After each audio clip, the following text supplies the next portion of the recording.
Salut et bienvenue pour cette nouvelle vidéo. Dans ce nouvel épisode, donc, je suis opposé à un joueur à 1302.elo.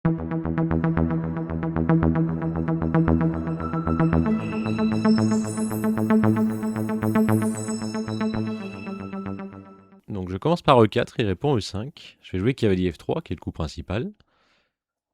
Il joue cavalier F6, donc la défense Petrov ou défense russe. L'idée c'est que sur cavalier prend pion, il va chasser mon cavalier et reprendre après le pion.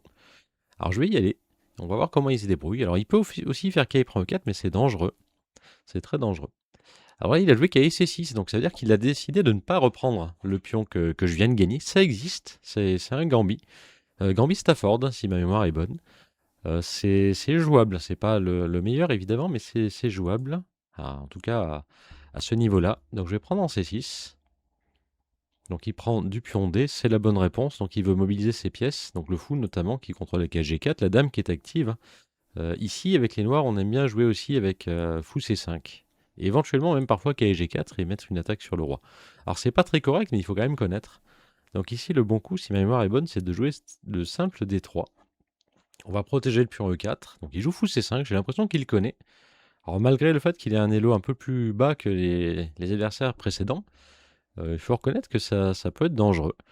Par exemple, ici, il faut regarder les cavaliers prend avec fou prend F2. Il faut regarder cavalier G4 aussi. Peut-être fou prend F2 tout de suite, je ne sais pas. Donc là, j'ai souvenir que pour défendre, il faut mettre un pion en H3 et un fou en E2. Alors je pense que fou E2 est plus utile sur le moment. Je jouerai H3 si jamais il vient à jouer H5. Donc en jouant fou E2, je contrôle bien la case G4. Donc j'interdis cavalier G4 et fou G4. Alors, il faut regarder aussi le coup de dame D4. Mais alors sur un coup comme dame D4, je pouvais roquer par exemple. Donc il joue H5, donc là je vais jouer H3. Donc comme ça, pas de cavalier G4. Et je vois pas bien comment il va poursuivre. Ici, le plan des blancs est très simple. On va jouer C3, puis D4, repousser le fou, et on va jouer avec un pion de plus et un centre bien plus fort. Donc c'est déjà bon avantage. Alors quand je disais au début que c'était jouable, ça dépend bien sûr du niveau, et c'est pas si facile pour les blancs de trouver les bons coups ici. Alors dame D4, c'est le dernier coup qui challenge un petit peu les blancs. Alors je pourrais jouer fou E3, mais fou E3 après dame prend B2, il faudrait calculer un peu plus loin. Alors je peux prendre le fou, mais il peut prendre ma tour. Alors est-ce que j'arrive à enfermer la dame? J'en suis pas sûr. J'aurais du jeu, c'est certain, mais est-ce que c'est vraiment nécessaire d'entrer là-dedans alors qu'on a, a priori, un pion de plus et une bonne position? J'en suis pas convaincu. Je peux jouer tour F1 aussi, j'ai déjà vu une partie comme ça, où les blancs ont joué tour F1, puis après ils ont joué C3 et D4, et ils ont gagné. Et le dernier coup, bien sûr, à regarder, le coup le plus naturel, c'est petit roc. C'est le coup qui me fait de l'œil. Évidemment, maintenant, il faut que je vérifie qu'il n'y ait pas de sacrifice, de tactique. Notamment, par exemple, cavalier G4, en se disant que sur pion prend, les noirs vont reprendre du pion et essayer de jouer avec la tour active. Mais ça me paraît un peu léger, donc je vais faire petit roc. Alors j'ai souvenir d'une partie où les blancs avaient joué tour F1, alors il y avait peut-être une raison. J'ai vu ça en interclub il y a, je sais pas, une bonne dizaine d'années. Et le joueur qui avait les blancs était un joueur à 2200 et quelques, donc a priori un très bon joueur. Donc il avait sûrement fait pour une bonne raison. Mais comme j'ai pas trouvé, bah, j'ai décidé de tenter quand même. Donc il joue cavalier G4, le seul coup qui m'embête vraiment, ici, vous voyez, sur un autre coup, par exemple fou E6, bah, je vais jouer C3, la dame va partir, je vais faire D4, le fou va partir, peut-être éventuellement même continuer par E5, et en fait toutes les pièces noires vont se retrouver complètement désorganisées, et le centre va étouffer la position des noirs. Donc ici il tente cavalier G4, coup très intéressant, donc je vais sûrement prendre, je vais quand même calculer encore un petit peu. Faut voir, on a aussi la poussée C3 qui se regarde. Mais alors sur C3, est-ce qu'il peut prendre en F2? On prend la dame, il prend la dame et on prend son fou. Ouais, ça paraît pas mal aussi, Et si je joue C3, est-ce que je l'aide à mieux placer sa dame? Est-ce qu'il va jouer par exemple dame E5 et menacer mat? Peut-être, Alors je peux pas bouger mon pion F. Et si je viens à prendre, il va reprendre et il va menacer d'amener sa dame sur la colonne H et il y aura danger. Ok, donc je vais prendre le cavalier. Mon idée, c'est que j'ai envie de reprendre avec le fou et venir éventuellement bloquer s'il y a besoin. Donc maintenant, on va voir comment il amène sa dame. Et c'est là que je me rends compte que j'ai peut-être fait une grosse bêtise, en fait. Je n'ai pas vu dame E5. Alors c'est un joueur qui est classé 1300, mais en fait, je pense qu'il n'est pas du tout 1300 en réalité. Et là, je me rends compte que j'ai fait une grosse erreur parce que j'ai oublié ce coup dame E5. Et dame 5, ça menace dame h2 mat. Mais surtout, j'ai du mal à couvrir parce que sur F4, bah, le pion est cloué, c'est interdit. Et sur G3, il y a dame prend G3 parce que justement, le pion F2 est cloué. Donc là, j'ai peut-être fait une grosse bêtise. Alors, on va réfléchir, hein. La première idée qui m'est venue, c'est fou H3, mais fou H3, il va échanger. Et puis après, je vais avoir des problèmes. Par exemple, vous voyez, si je joue fou H3, il fait fou prend H3. Et si je reprends du pion, il joue dame G3 échec. Je suis obligé de décaler mon roi, il fait tour H3 et je suis mat. Donc ça va pas. Donc du coup, ma seule solution, à mon avis, c'est de partir avec la tour. Espérer pouvoir fuir après tour E1, roi F1, roi E2, mais alors c'est pas du tout sûr. Et je suis sûrement perdant ici, hein. On va quand même réfléchir à d'autres coups. Jouer fou H5, ça aurait pas d'intérêt, ce qu'il pourrait prendre de la tour. Bah, je pense que c'est le seul coup, hein. Ok, oui, instinctivement, je sentais qu'il fallait jouer tour F1, mais j'ai payé pour voir. J'ai oublié dame 5, donc j'ai pris le risque. Mais là, maintenant, je suis en gros danger. Je pense que je perds la partie. Enfin, je perds la dame, sûrement. Enfin, dame, peut-être pas totalement, mais je vais perdre quelque chose. Là, il va faire échec. Je vais jouer roi E2. Il va faire fou prend G4 échec. Et le problème, c'est qu'en fait, je peux pas couvrir avec le pion parce qu'il y a dame prend G2 mat. Ah, alors j'ai peut-être une petite chance ou pas. Non, pas sûr, hein. Ok, non, si, c'est très fort aussi ce qu'il a fait, hein. Donc, il menace dame prend F2 mat. Il menace fou prend G4, gagne la dame. Ouais, non, là, je suis clairement tombé sur un traquenard. Il avait, il avait dû travailler ça avant. Alors, je vais partir avec le roi. Il va jouer fou prend G4. Ah, alors, est-ce qu'il me laisse une chance ou pas? Est-ce qu'il me laisse une chance? C'est pas sûr, hein. Là, j'ai plusieurs coups. Je peux jouer fou E2 pour garder mes pièces. Il peut faire au minimum nul en répétant les coups avec dame échec, roi C3 et dame échec et je reviens. Bah, il a peut-être mieux, je sais pas. Mais en même temps, je pense que je peux rien faire, hein. Je peux mettre la... Ah si, attendez. Je peux mettre la dame devant, hein. Ah oui, j'ai peut-être ça, hein. Est-ce que ça marche, mettre la dame devant? Il va faire échec, je vais décaler mon roi ici, je vais menacer sa dame en retour. Il va prendre mon fou. Et je vais jouer avec un pion de moins. C'est peut-être mieux. Allez, je tente ça. Alors, il y a d'autres coups ici, hein. Il peut jouer ça intermédiaire. Il peut prendre... Non, il peut pas prendre, pardon. Oui, pardon, il peut prendre en G4, ce que j'avais vu au départ. Là, j'échangerai, puis j'essaierai de tenir la finale qui est pas hyper agréable. Ah, bah, je suis tombé sur un os.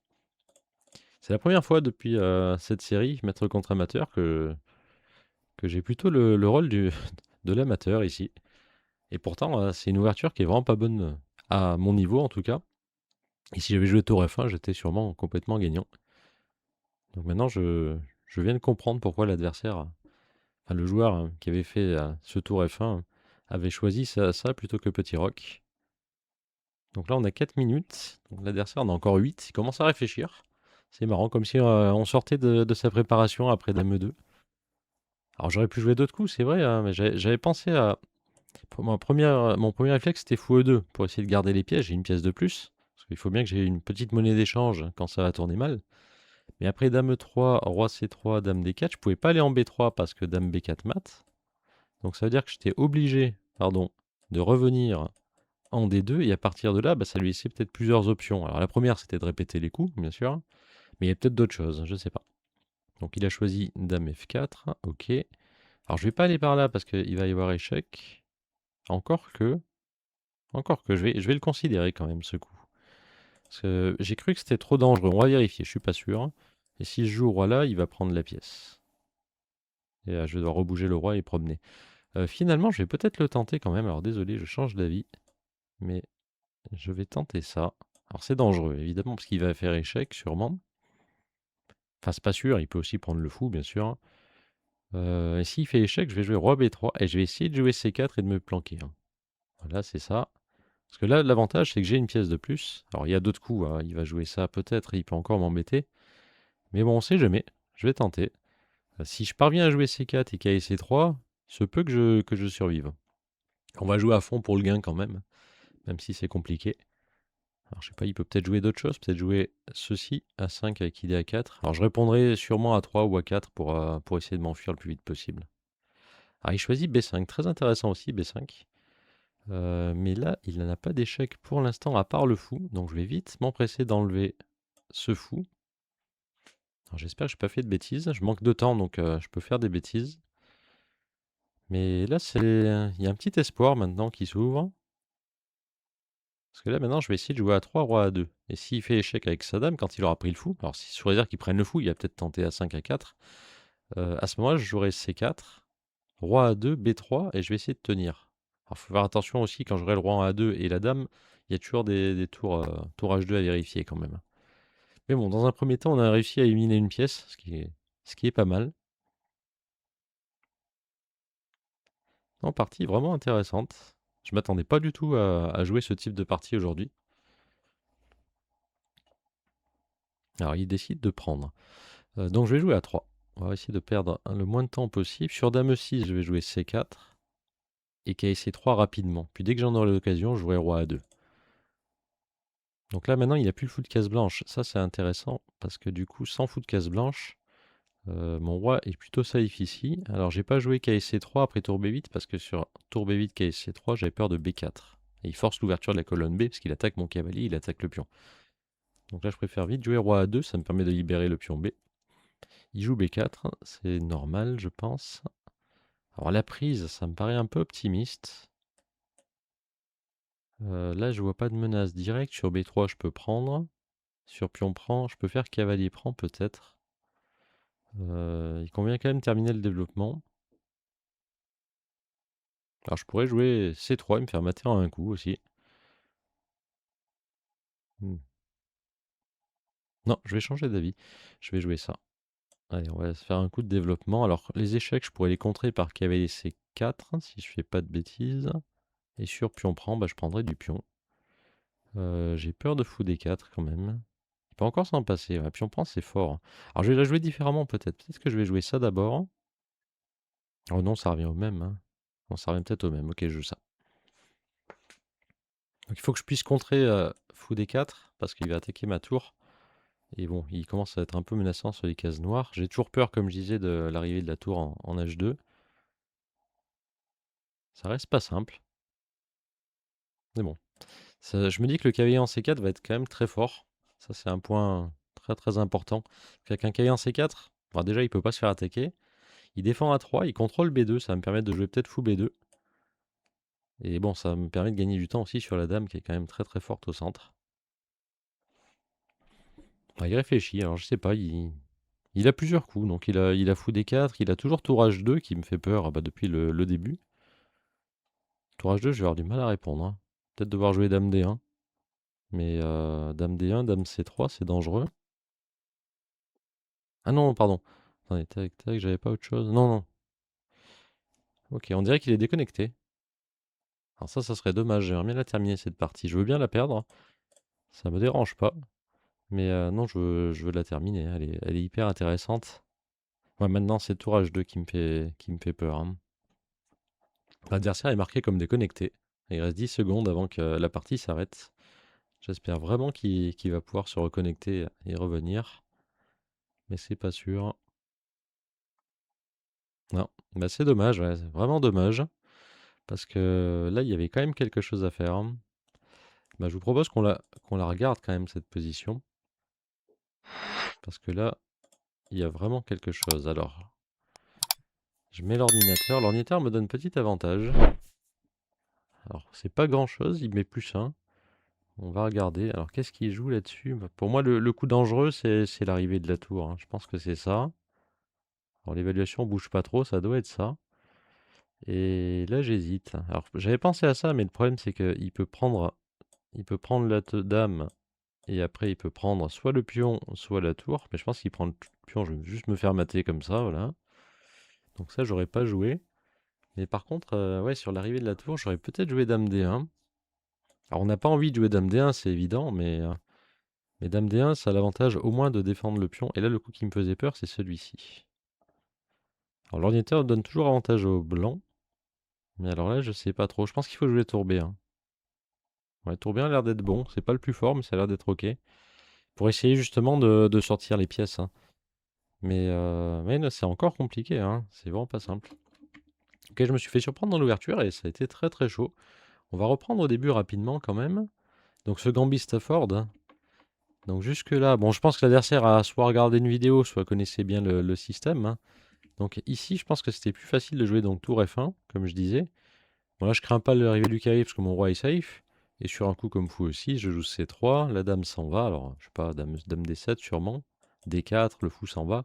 Et là, on est quand même hyper bien avec les blancs. On a un super centre.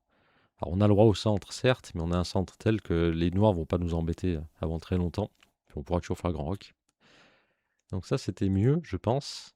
Sur petit roc cavalier, en fait, là, ça devient hyper chaud. Et mon erreur, c'est de faire fou prend. Alors, maintenant que j'ai l'ordinateur, je vois qu'en fait, la jauge descend totalement après fou prend. Alors, je sais pas ce qu'il fallait jouer. Peut-être fou F4 pour empêcher G3. Non, a priori, c'est pas bon non plus. Alors, j'ai pas les coups de l'ordinateur, j'ai juste l'évaluation qui bouge. Mais ouais, j'ai l'impression que ça va pas non plus, ça. On pourrait penser que c'est solide, hein, mais il y a peut-être un coup comme dame F6 avec la dame qui va aller soit en H4, soit en H6 quand le fou va bouger, hein. Non, c'est pas facile de jouer ici, hein. Après, fou E3, je pense que c'est pas bon non plus, parce que, vous voyez, dame E5, G3 et fou prend, et je me fais mater. Ouais, c'est une position compliquée, hein. Et donc à la place, donc moi j'ai joué fou prend, et il a trouvé dame E5, et dame E5 c'est hyper dur à jouer, hein. La dame arrive, et là je pense qu'il m'a raté. Alors dame prend très fort, je l'avais pas vu, je pensais qu'il jouerait fou prend, qui est correct aussi. J'avais prévu ça, et là-dessus j'étais bien embêté, parce que ma dame a pas de bonne case, hein. Donc j'aurais joué tour E2, puis j'aurais espéré tenir, mais normalement je perds, hein. Peut-être un coup comme tour H1 par exemple, et ça a l'air d'être foutu. Ah, donc l'adversaire m'a raté à ce moment-là. Alors il a fait dame G2, c'est la même si on regarde bien, parce que s'il fait fou prend, on arrive dans la même position. Mais non, il a joué ça.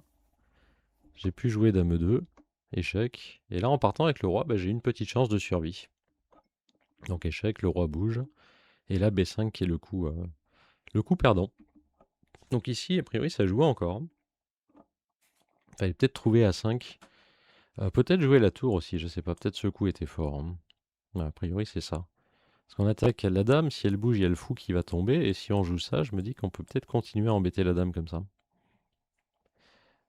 Ok, donc on a eu chaud. Et après B5, il semblerait qu'on soit quand même mieux avec les blancs, même si ça reste complexe, hein. Alors dommage que l'adversaire ait été déconnecté, parce que celle-là, je vous dis qu'il y avait quand même un intérêt à la continuer. Bon, bah, très content de cette partie. Alors je pense pas du tout que ça reflète le classement Elo 1300. Alors je sais pas si ce joueur vient de s'inscrire ou s'il y a une autre raison. Ou alors c'est qu'il connaissait juste l'ouverture, mais même derrière, il a quand même joué des coups qui étaient intéressants.